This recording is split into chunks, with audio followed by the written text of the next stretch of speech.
Hello, everyone, and thank you so much for joining us for yet another edition of Educating for Public Health Literacy with Tolu Omodara here on Amobit Radio Communications. It's been a delightful journey so far, and just as a way of recapping, last episode we looked at the German's National Action Plan for Public Health Literacy, right?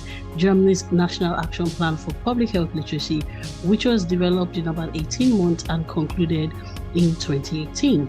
Now, one of the things we highlighted last week or the last episode was that Germany did not just create the National Action Plan, but learning from other countries, right? They looked at other countries that had created public health literacy plans and what had worked and what had not worked. They saw that it was important to also create an implementation strategy.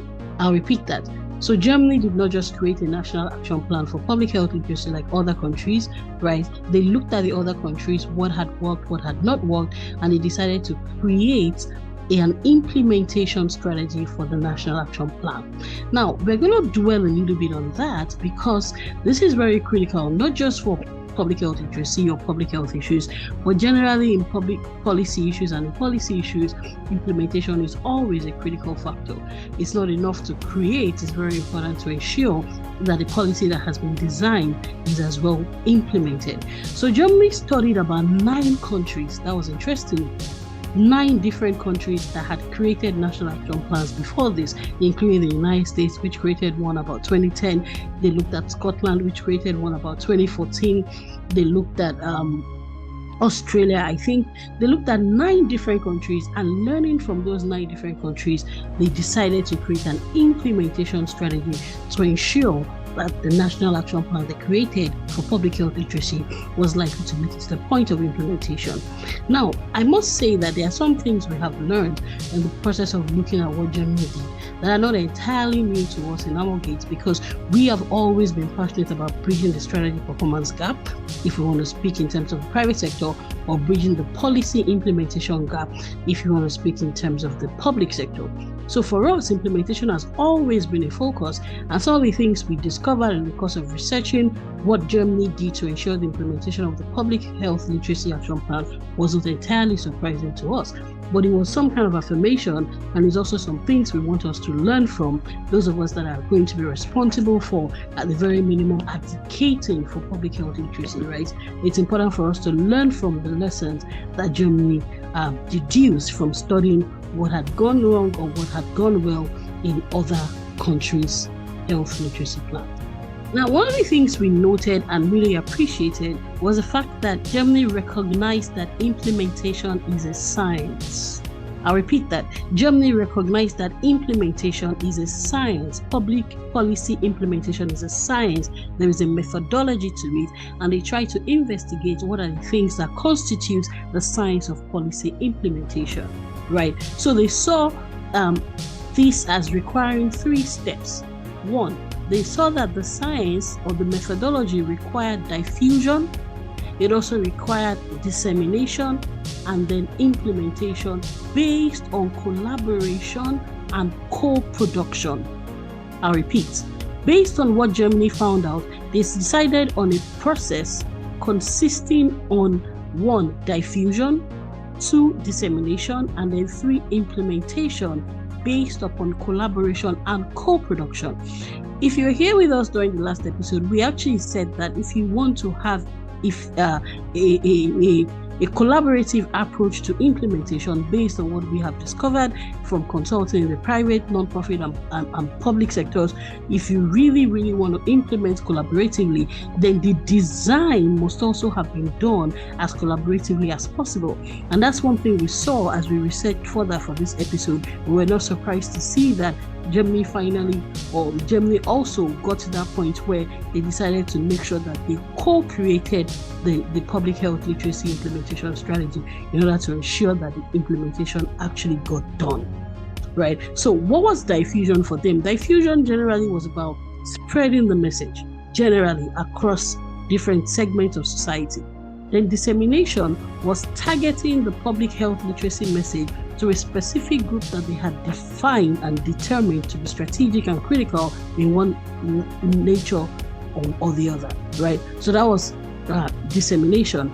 And of course, there was then the implementation. So they went from diffusing to the general people, general populace, general population, to dissemination, where they targeted some information in a particular way on public health literacy to a targeted segment of society for some purpose. And of course, there was implementation. Now, when they created this, they also did a lot to sort of dig into what were the things that were challenging implementation generally. Remember, like you said, they had looked at different countries and they had seen that different countries would typically create national action plans for public health literacy, but implementation was always an issue. So for them, they said, no, we have to look at what are the things that are challenging implementation so that we can ensure that as much as possible, we avoid those bottlenecks of implementation, right? So let's talk a little bit about some of those things they saw. Now, one of the things they saw is, in addition to the issue of co-creation and co-production, right, they also saw that implementation has to be multi-sectoral. Now, this is one thing we have been emphasizing a lot on this program and precursor programs. Public health is systemic. We've said it again and again and again. There are several segments of society that come together to form the system that public health is.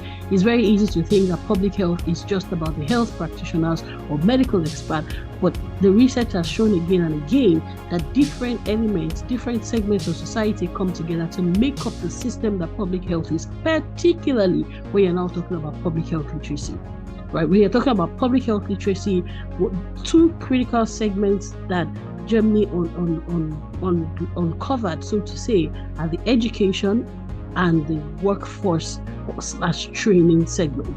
Now, education, of course, we've been saying this from the beginning of this program. Nations like the United States, Australia, they also identified it that generally it's easier to embed public health literacy into education for the younger generation who are still going through K-12 and even higher education. And then when it now comes to those who have already passed through those segments of education, right, passed through those buckets of education, we talked about this in the last 2 episodes or so, that we now have to think about things like organizational health literacy. So for Germany, if public health literacy implementation or the implementation of any public health literacy plan is going to draw significantly on those segments of society, i.e. education and into training, then it's important to co-create and co-produce, right, so those the implementation strategy ab initio from the beginning with those sectors of society that are going to be critical to the implementation of the National Action Plan for Public Health Literacy. So this was one of the things they did, right?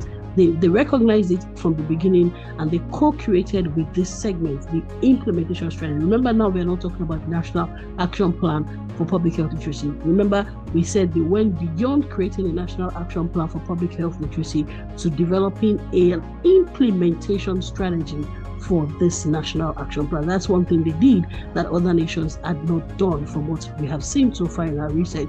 That's one thing they learned from other nations, that it was not going to be enough to just create the National Action Plan for Public Health Literacy. There was also the need to as well design an implementation strategy for the National Action Plan for Public Health Literacy, right? And they did this in collaboration with segments of society, with sectors that they had identified as critical to implementing the National Action Plan for Public Health Literacy. This is still Tolu Omodera on Amobi Radio Communications. We are looking at education for public health literacy, and we'll be back shortly. Okay, so we've looked at some of the things that Germany did well, right? Learning from other nations. One, we've talked about the fact that they co-created. We've also talked about the fact that they identified other segments of society, other sectors that were going to be critical, and they made sure that this was an alliance, right? An alliance. They actually used that word, that they were creating an alliance for the implementation of the National Action Plan for Public Health Literacy, and it was a multi-sectoral alliance. They made sure that the alliance was constituted of different segments of society, different sectors of society, including education, including workforce training that were critical, of course, including the health practitioners themselves. But all of these factors, all of these sectors came together to develop this implementation strategy for the National Action Plan. Now, there was something else they also did that we know from from bridging the strategy performance gap or bridging the policy practice gap is very, very important, and it's very, very enabling, right, of policy implementation. Another thing they did was to ensure that implementation was not top-down, right? That the design of the implementation strategy was not top-down. We highlighted this last episode, and we are coming back to it again. They made sure that there was a bottom-up approach to it. They made sure that, the quote and unquote, the policy makers, I'm saying quote and unquote the policymakers because those we describe as policymakers could actually better be described as the leaders of the policy making process. They are not ordinarily the policymakers. That's the reality, right? When you look at why policies do not get implemented, you realize that we have to shift from calling them policymakers to calling them leaders of the policy making process, right? So that's why I said quote and unquote the policymakers. But for the purpose of simple communication, what Germany did was to ensure that the policymakers, quote and unquote, did not impose an implementation strategy on those that were policy implementers. They ensured that there was a bottom-up approach, not just a top-down approach, because they saw that most of the national action plans for public health literacy that were created in a more top-down approach actually did not make it to the point of implementation, and it was going to be much more effective to ensure that there was a bottom-up approach to creating the strategy for implementation. So that was another thing Germany did. They ensured a bottom-up collaborative implementation strategy. I'll repeat that. They ensured that they recommended and implemented a bottom-up collaborative execution strategy. That was their approach to it, that it was not top-down, but it was bottom-up. So those who were the policymakers did not see themselves as making policy, but leading the process of policy making to ensure an effective implementation of the National Action Plan for Public Health Literacy.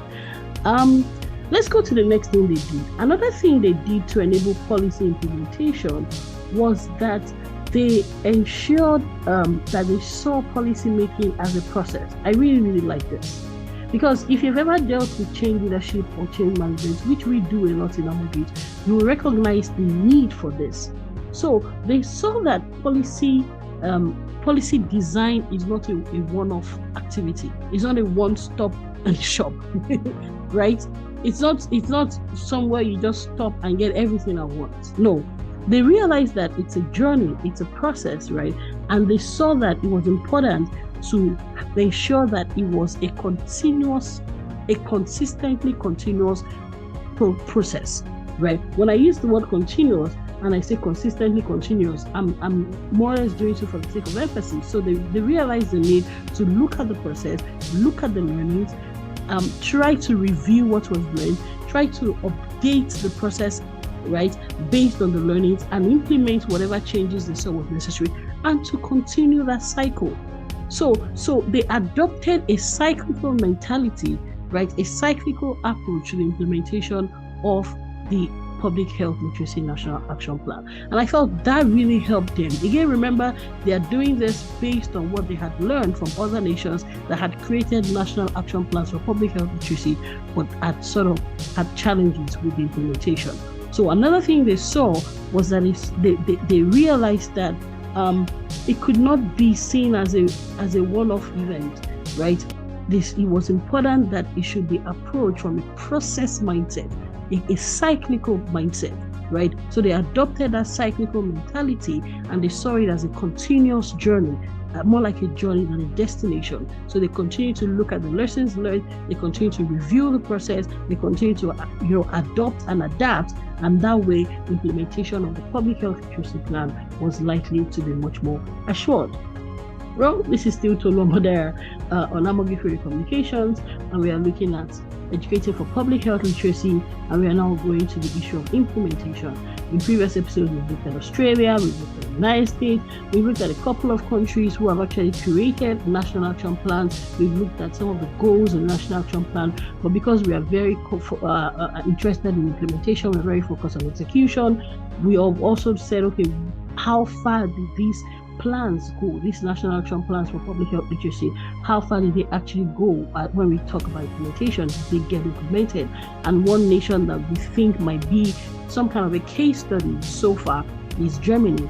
Germany is one nation that has tried to make sure that the National Action Plan created for public health literacy made it to the point of implementation. Remember, the National Action Plan was created in 2018, and we are looking at some review of that effort, which was done in 2020. The research we drove into for this episode was done in 2020, which was 2 years after the National Action Plan was implemented. Was designed 2 years after the National Action Plan was designed. So we're looking at what the review of the National Action Plan done 2 years after, right, which was in 2020. Now, it's very interesting that this was pre-COVID.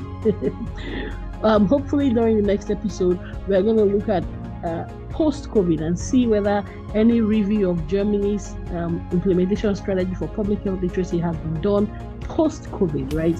But this was 2020. This was before COVID became the pandemic that it later became. So as of 2020, Germany was already looking at how far the public health literacy National Action Plan had come. We were looking at their implementation strategy. We were looking at the lessons that had been learned so far, the things they have done, the things they had not done, and they were doing their best as at this point to make sure that it was a cyclical process and it was not a one-off event. This is Tolu Omodara, and we'll be back shortly. All right, welcome back to Educating for Public Health Literacy with Tolu Omodara here on Amogi's Radio Communications, and we are still looking at lessons from Germany with respect to the implementation aspect of the Public Health Literacy National Action Plan. Now, one of the things they did in creating this plan was to sort of look at four areas that they considered critical. I'm going to speak about those four areas very quickly, but I'm going to zoom in on the fourth area, which we found quite interesting. So after they did a very detailed analysis, they did their surveys, they analyzed their surveys, and so on and so forth, they felt the need to come up with these four areas. Now, the first area of action focused on everyday life, which I thought was very good. Right? Because if you're talking about public health literacy, remember, you're not educating experts, you're educating the public. So the more you can, make it basic, the more effective it might be. If you understand it well enough, you should be able to simplify it. So I like the fact that they made it as basic as possible. So the first area of focus was to make sure that they focused on everyday life. Now, the second area of focus was now on the healthcare system itself. Right?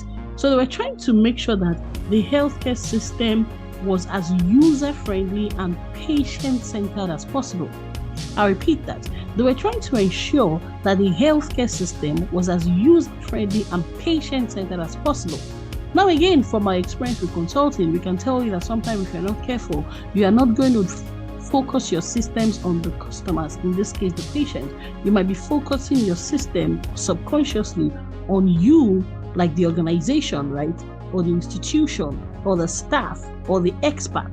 So what they did, which I also found quite interesting and quite instructive, right, for other nations who might not have done this, was that they made sure that the healthcare system was as patient-centered as possible, as user-friendly and patient-centered as possible, right? Now, the third thing they did was to now ensure that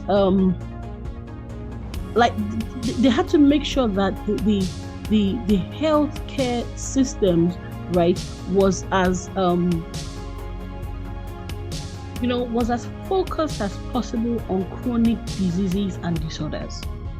Now, I can tell you from engaging with several medical practitioners on several health programs that we've done, right, that many times early detection is a very critical factor in whether or not people survive chronic diseases like cancer.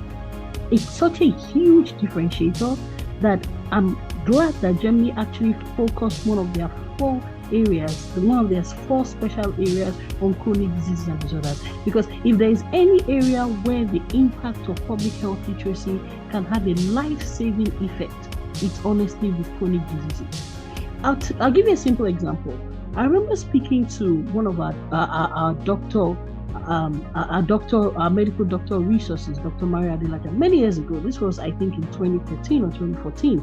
We're looking at a program focused on children, and we're talking about enabling children living with cancer. And I remember Dr. Maria Adelaja saying that early detection can make as much as I'm paraphrasing now, like a 70% difference between life and death, and between how well, the child or the adult survives or even thrives in the cancer or not. That it's all about detecting it early. He then said that when they did a survey to see, okay, among the quote-unquote highly educated people, I'm not talking about health educated, those who you think are highly educated, how many people know about cancer? And they think, oh yeah, they know about the threats, they know about the scare. But when he said, okay, how many of you women, for instance, among the highly educated women, know about self-breast examination and the appropriate way of doing it? He said maybe as little as 1 out of 100 actually knew how to appropriately carry out a self-breast examination. Can you believe that? So this just goes to show how important and how critical and how, sometimes honestly, how concerning it is that we don't have sufficient public health literacy. This was an interview we conducted with Dr. Maria Adelaja about 2014, almost 10 years ago. As at today, 2020, let me speak, specifically the research we're looking at, the data we're looking at is 2020. As at just 3 years ago, the data is still indicating that nations, policymakers, leaders of policy-making processes in nations are still concerned about the level of public health literacy. So much so that a whole section still had to be focused on chronic diseases and disorders when it comes to public health literacy. How much more lives can be saved if people are health literate enough to know how to carry out some simple examinations? Remember, we've been talking about the definition of public health literacy. It includes people having the ability to access, to process, to understand, and to act on health information before their interaction with medical practitioners. That basic health information, you need to be able to do some things on yourselves, by yourselves, and yourselves at home before you engage with the medical practitioner.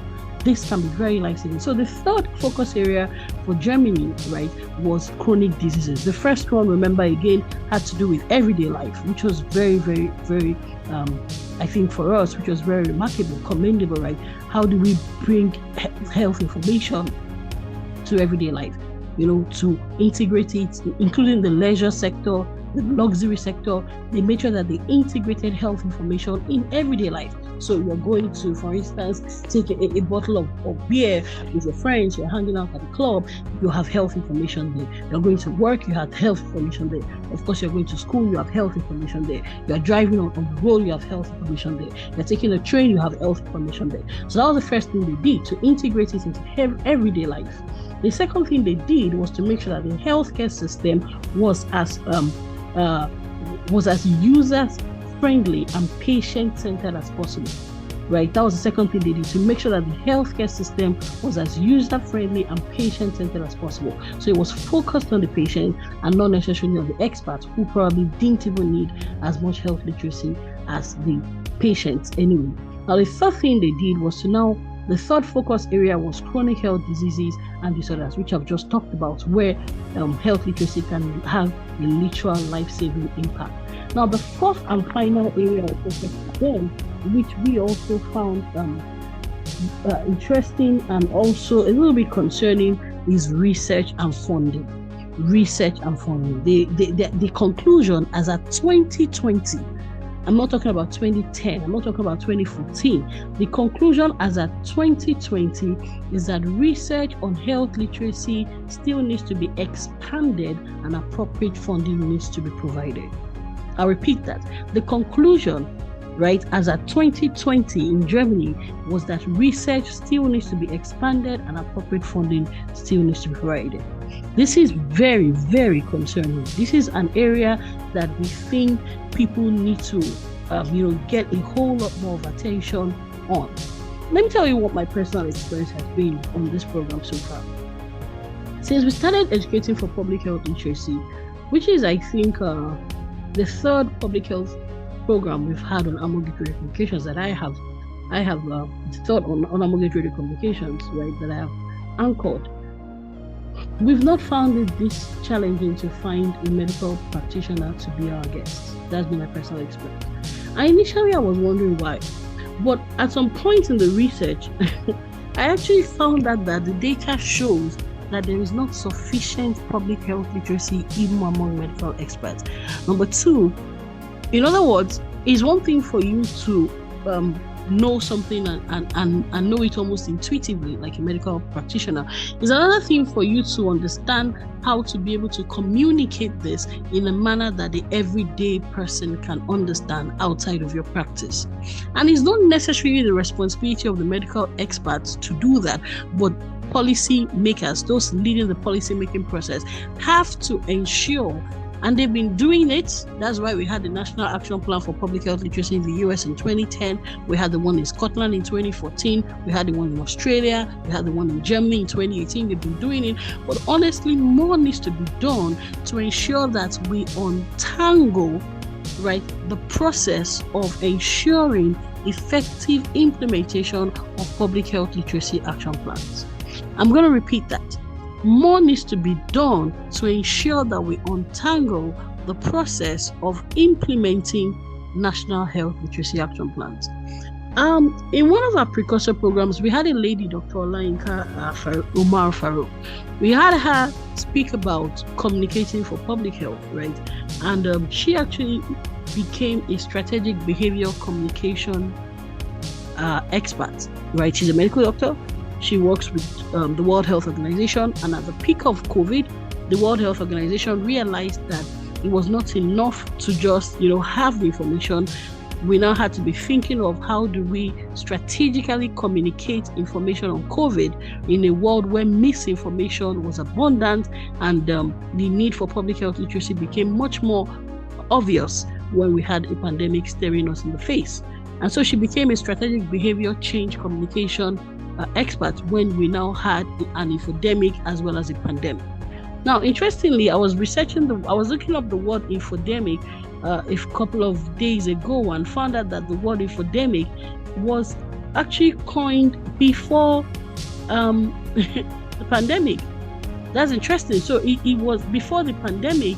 There had already been the need to, sort of grow consciousness around how much information could worsen information. When I say information here, either the inadequacy of information or the inaccuracy of information, and so on and so forth.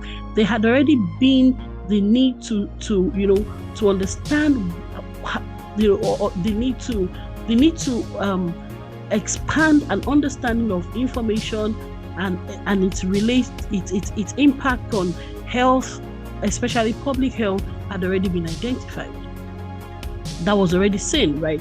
But of course, the pandemic made it much more conspicuous, and then people like her were trained in that. So I'm saying that to say that there is a need to have a very strong, and this is probably the note on which we are going to close today, right? There is a need to have a very strategic, strong, and systematic approach to growing capacity in this area. That's my personal take from what I've seen so far. There is a need to have a strong, strategic, and systematic approach to growing capacity for public health literacy education.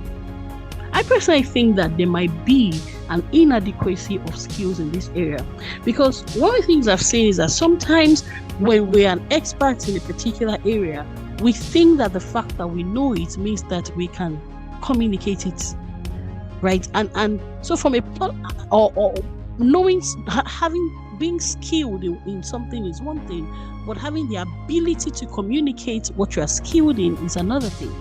In other words, I may be a very good, for instance, I may be a very good singer. That does not mean I'm very good at teaching how to sing, right? And that does not mean I do not need to be trained in teaching how to sing. So hopefully one of these days before this program wraps up, we will still be able to have someone like Dr. Olayinka Umar Farouk come and talk to us about the process of being trained as a strategic behavioral communication change lead, or at least practitioner during the peak of the pandemic or at the peak of the pandemic, and how then can we replicate this? How can we have more people that can train people, right, that can train others, that can how can we fully develop this science, so to say, right? Germany had already saying that implementation is a science. We are adding that beyond implementation being a science, communication, public health literacy, communication is also a science. Communicating for public health literacy is a science. Educating for public health literacy is a science. There is IEC, information, education, and communication, right? So how do we channel the information for public health literacy? How do we communicate? How do we articulate the information for public health literacy? How do we communicate the information of public health literacy, right? That is a skill and a science. And I think that when that's why I said I'm going to dwell on the fourth one. Remember, much as I like the other three focus areas, I said I was going to dwell on the fourth one because I strongly believe that research into public health literacy still needs to be done. I strongly believe, from what I've seen, this is about 2 months of doing educating for public health literacy. From what I've seen so far, even those who have researched data are admitting that a whole lot more needs to be done to research public health literacy. It can be a critical differentiator between life and death. It can lead to more preventive health. It can help nations save a lot of costs. We've looked at all of that. We've talked about all of that. And preventive health, we already know, saves the nation, saves organizations, saves the individuals. There's too much to benefit from educating for public health literacy for us not to get a whole lot more invested in the research that will help us, unveil the best approach to public health literacy communication. This is still Total Muhammad on Amogate Radio Communications, and we have been looking at educating for public health literacy, and we'll be back shortly. Well, as we wrap up today, there's one more thing that we want to sort of draw attention to. A lot could have been done in this area, and maybe more still needs to be done. One thing that Germany did that we really liked and we think really helped was a lot of evaluation.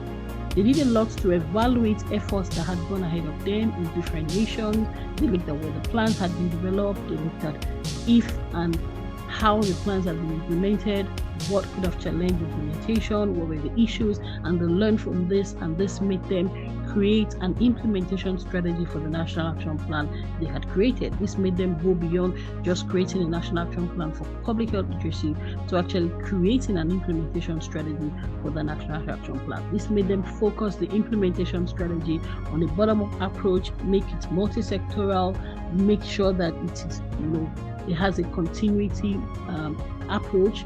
In other words, it's seen as a journey and not just a one-off event, and so on and so forth. Now, we would also have loved to see more on the research, right? To see more research on the evaluation of different action plans for public health literacy created by different countries. It would be nice for these countries to also, do this evaluation, for researchers to actually look at what happened with the National Action Plan for Public Health Literacy in the United States. What happened if it has not been done? If it has been done, we can still have more, right? Because we've not seen enough of it. That's why we're saying that in the process of researching for these programs, we would still like to see more research on what, more evaluation-focused research now. What happened with the National Action Plan for Public Health Literacy in Scotland? What happened with the National Action Plan for Public Health Literacy in Australia, and so on and so forth. It will be very, very helpful so that as we go forward, and I'm sure that COVID, of course, will have drawn more attention to it, right? As we go forward, we begin to learn more, and we begin to ensure that we're not necessarily reinventing the wheel. Like we said during the last episode, so there are some instances where we need to be cumulative with knowledge rather than creative with knowledge. There are times to be creative with inventions, of course, but it's also important to be cumulative and to make sure that we are building on what we've learned, what other countries have learned. Make sure, of course, that we are contextualizing it, but also ensuring that we are not necessarily reinventing the wheel. Well, it's on this note that we want to draw a curtain on this episode of Educating for Public Health Literacy. We have dwelt a little bit more on the implementation strategy that Germany created for their National Action Plan for Public Health Literacy. The National Action Plan for Public Health Literacy was created in 2018 after about 18 months, right? And they also ensured that they developed a national and an implementation strategy for the National Action Plan. And we've looked a little bit into the research done in about 2020 to look at how far Germany had gone, especially with the focus on implementation. We hope to continue to dig further into this, especially on the implementation part, right?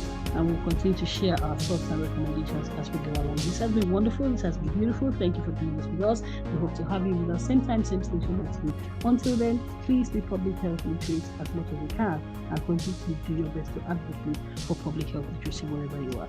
Thank you so much and stay safe. Bye.